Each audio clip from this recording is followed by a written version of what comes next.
पानीपत का तीसरा युद्ध हो रहा था। किनके बीच में? मराठों और अहमद शाह अब्दाली के बीच में।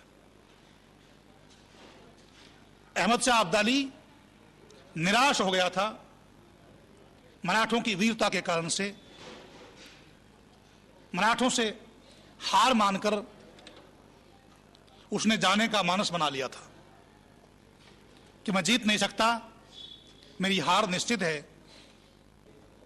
एक ऊंचे स्थान पर खड़े होकर अहमद शाह अब्दाली ने देखा कि मराठों के शिविर में जगह जगह आग जल रही है। अहमद शाह अब्दाली ने कहा, यह मराठों के शिविर में जगह जगह आग क्यों जल रही है? गुप्तचरों को भेजा। गुप्तचरों ने आकर सूचना दी कि मराठों में विभिन्न गोत्र हैं और अलग अलग गोत्र वाले लोग एक दूसरे का बनाया हुआ भोजन नहीं करते, इसलिए सब मराठे अपना अपना भोजन अलग अलग बना रहे हैं, इसलिए चूल्हे जल रहे हैं, उनकी आग आपको दिखाई दे रही है जगह जगह जलते हुए। ये चूल्हे हैं, यहां अपना अपना भोजन बना रहे हैं मराठे।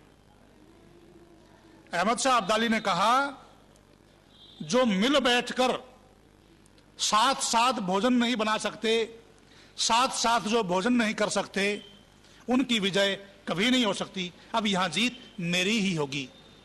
और इतिहास इस बात का साक्षी है कि पानीपत के तीसरे युद्ध में मराठों की हार हुई, अहमद शाह अब्दाली की विजय हुई।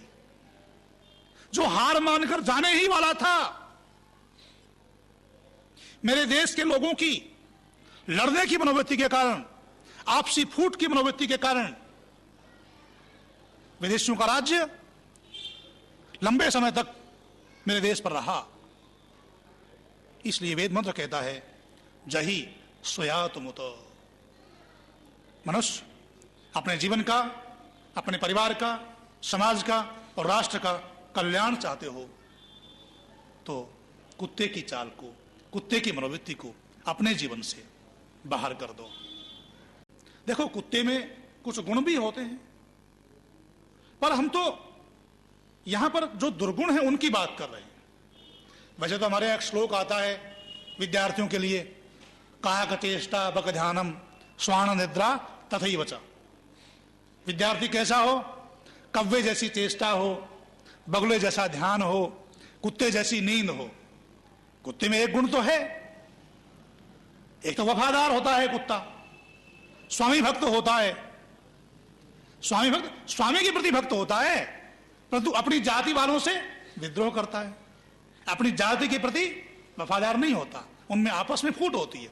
यही तो हमारे यहां भी रहा कि जो हमारे मालिक बन गए थे उनके प्रति तो हम वफादार रहते थे, चाहे अंग्रेज लोग रहे हों उनके प्रति हम वफादारी दिखाते थे।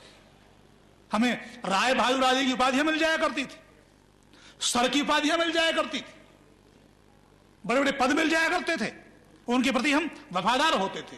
परंतु अपने देशवासियों पर अपने पद के घमंड में अत्याचार करते थे, उनका उत्पीड़न करते थे। हम पर जितने उत्पीड़न हुए अंग्रेजी काल में या उससे पहले मध्यकाल में, सारे के सारे उत्पीड़न उन्होंने ही थोड़े किए थे। जो हमारे ऊपर अधिकारी उन्होंने नियुक्त किए हुए थे, वो अपने स्वामियों को खुश करने के लिए आम जनता का उत्पीड़न करते थे।